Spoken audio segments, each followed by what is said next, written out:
Hi, my name's Joe Dupont. I'm the Fisheries Manager for the Idaho Department of Fish and Game's Clearwater region. When we all head out fishing for the day, our hopes are to have a good time fishing, some long-lasting memories, and the last thing we want is to have conflict on the river.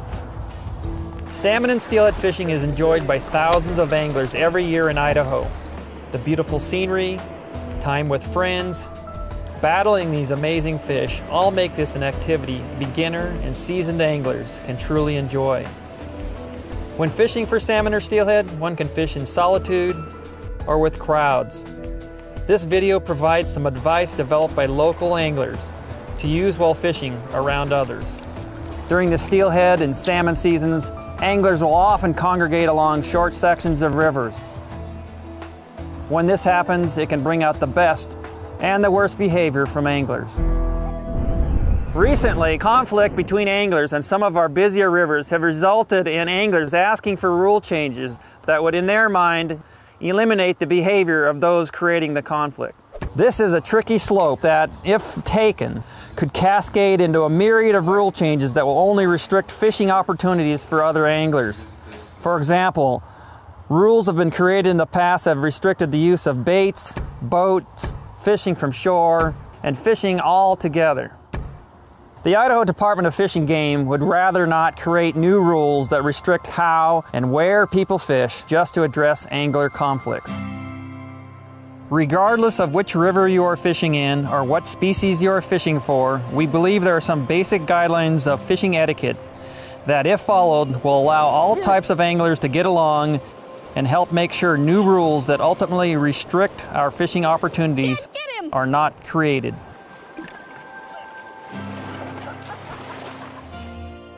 There are 3 guiding principles that, if followed, will solve almost all forms of conflict that somebody could encounter when fishing. But it's important for us to remind ourselves of them before we go fishing, as well as in all aspects of life. They're pretty simple. Treat others how you want to be treated. Hey guys! Talk respectfully to others around you. We didn't see you. We'll move over to the other side. I'm sorry. Hey, it's all right. Appreciate it. And be tolerant of others' mistakes. I know these seem obvious, but if we could put these ideas into practice, it would go a long way to keeping peace on the river. In addition to these simple guidelines, it's also helpful to know and employ some long-accepted strategies anglers commonly use to reduce conflict.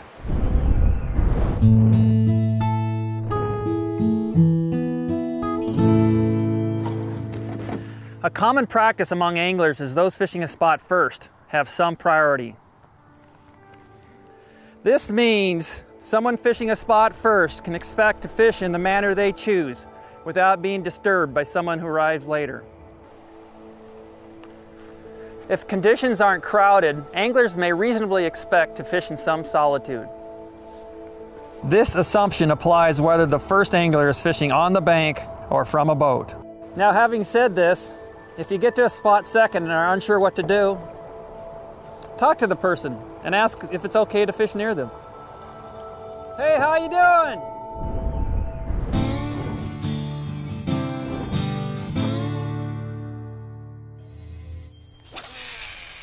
Now, life is rarely perfect.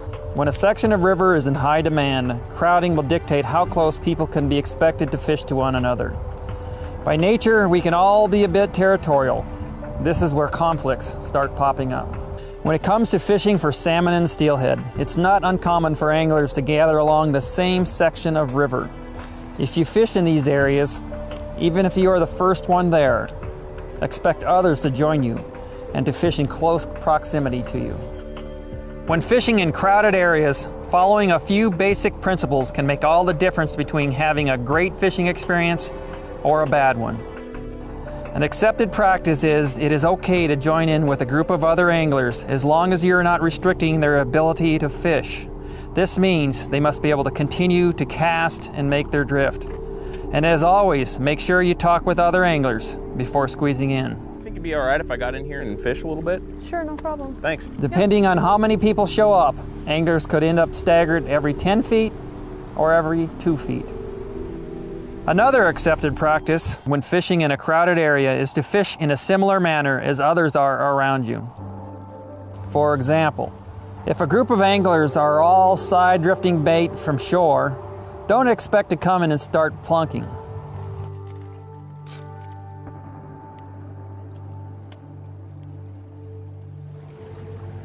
If you come to a spot where anglers are side drifting from a boat, don't expect to drop anchor here. If you don't know how to fish a certain section of river, the best thing to do is ask. So we're drift fishing. And you experienced anglers, be sure to educate those who are new to the sport. Another guideline for fishing in crowded areas is to fish in sync with your fellow anglers. Failing to do so can result in tangled lines and some irritated people. Wait! For example, when a group of anglers are drift fishing from shore, they can fish close together by casting in order and in the same general direction. The most downstream angler is always the first to cast, then the others follow in order. Don't forget, when fishing in crowded conditions, this is especially a time when anglers need to be tolerant of others' mistakes. And we can't forget when an angler yells, "Fish on!" Everybody around them needs to reel in as quickly as possible. Fishing in sync is also true when fishing from a boat. Watch how many boats can fish in the same area by fishing in order. In this situation, boats need to maintain the same speed as the anglers below them. Once a boat finishes their drift, they can proceed to the top of the hole and keep the rhythm going.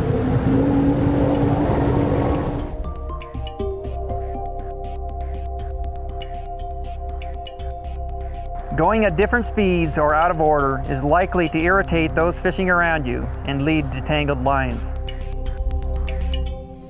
A suggestion for anglers: if you don't want to fish in a similar manner as those fishing around you, try finding another spot where you can fish without impacting others. If you elect to fish in a crowded area, realize it is very likely that somebody may accidentally cast over your line when you have a fish on. If you can't stay cool in a situation like this, maybe it's best to fish elsewhere.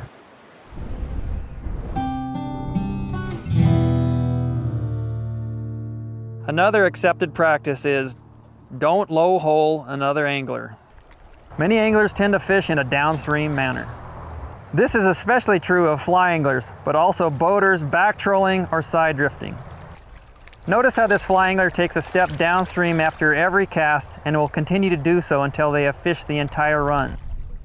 So if you start fishing directly downstream of somebody in one of these cases, many anglers assume you're essentially cutting them off and trying to steal a fish they're working their way to. This is known once again as low holing and is very frowned upon. Now let's talk about boats for a minute. One fact that many anglers don't realize is when back trolling in clear water, a boat can actually herd fish downstream, and often when you get to the end of the run where these fish begin stacking up is when you catch many of your fish. Cutting somebody off or low holing them and getting to these fish first can cause tempers to flare. To avoid low holing another angler, whether they are in a boat or on shore, the rule of thumb is to start fishing upstream of them and then proceed downstream behind them at a similar speed. In some situations, an angler may fish in one spot and not move. Hey, how you doing? Oh, good. In this case, it may not bother the angler if you fish downstream of them. However, don't assume this. Remember, a very important rule on the river is to talk with an angler first. Hey, do you mind if I fish right here below you? Oh, sure, go ahead. I'm just fishing this point here. Go ahead. All right, thanks a lot. So you know you aren't impacting their fishing experience.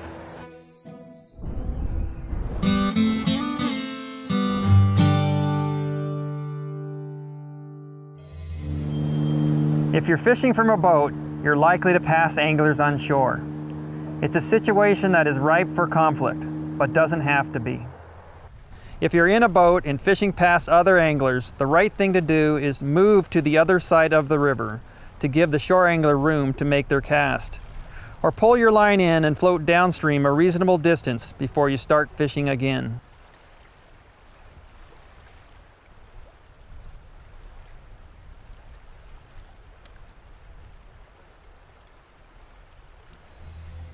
When in doubt, talk to the other anglers. You'll often be surprised how tolerant other anglers are if you just ask how far out they would like you to fish. No, fish on through! do? It's likely they'll tell you not to worry and fish on through. Repeatedly drifting through a hole multiple times in front of another angler is a sure way to create conflict. Please don't attempt to do this unless you talk to the angler first. At the same time, bank anglers need to be aware that if a boat is already fishing a hole, Hey guys, they should not expect to start fishing and have the boater change what they are doing. mind if I fish here? Remember, those who are at a spot first have priority. Well, we've got this pretty well covered. There's another good spot right around the corner though. Okay, thanks a bunch. Many times the boat anglers won't mind letting the bank angler fish in, but sometimes not. Just be sure to ask. One of the most frequent complaints we get on some of our rivers is about boat wakes. On many of Idaho's rivers, motorboats are allowed and have a right to fish these waters just as much as everybody else. However, if you elect to fish from a motorboat, it's important to do it in a safe and respectful way. A guiding principle in the fishing community is the driver of a boat needs to think about the impact the wake of their boat will have on others. For example, What are you doing? anytime a wake can put somebody in danger, cause damage to a boat,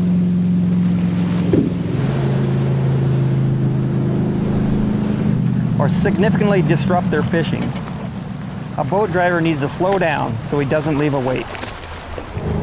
Even though boaters are responsible for minimizing their wake, there are places they must travel at higher speeds and just can't slow down.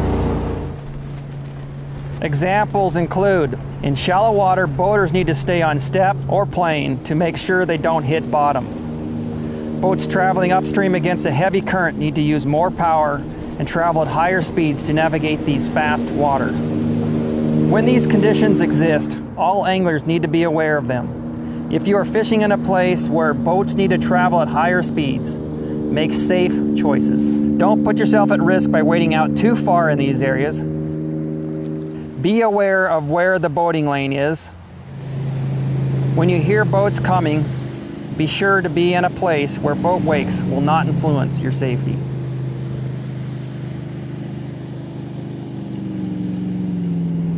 Even though everyone has the responsibility to make safe choices, a boater is expected to warn others when their wake might be dangerous. Before a boater enters an area where they have to travel at high speeds and can't slow down, they need to stop and let anglers know they are coming through. Boaters can do this by honking their horns, waving or shouting to give others a chance to get out of the way. Since all boaters will find themselves in a situation at some time where they must travel by another boat or angler at higher speeds, it's important to know how to leave the least amount of wake when passing others. First, when boats are on step or plane, they travel faster, but leave less wakes than boats traveling slower and plowing through the water. Secondly, an important factor for a boater to learn is how to throw the wake. To throw it away from somebody, you do it by turning the stern away from them. This literally directs the mass of the wake in the opposite direction. If you're on shore, this is what you'd experience with the wake thrown away from you. This is what you'd experience if the wake was thrown toward you. It can make a big difference when it comes to safety.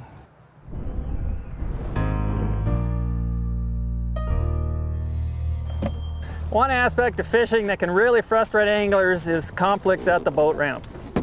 The goal when putting your boat in at the boat ramp is to not make others wait. Make sure your straps are off your motor is up, your rods are all in the boat, your cooler's in there, your plugs are in place. That way, when it's your turn to put your boat in, you can quickly back it down and you won't be making others wait.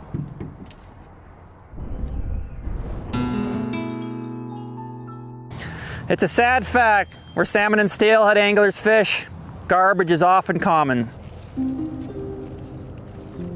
I don't know about you, but this really bothers me. We all have a decision to make. You can be known as the type of person who could care less about what our rivers look like, or you can be known as the type of person who does their part to keep our rivers clean. It seems like a fairly easy decision to make to me, and it's easy to do.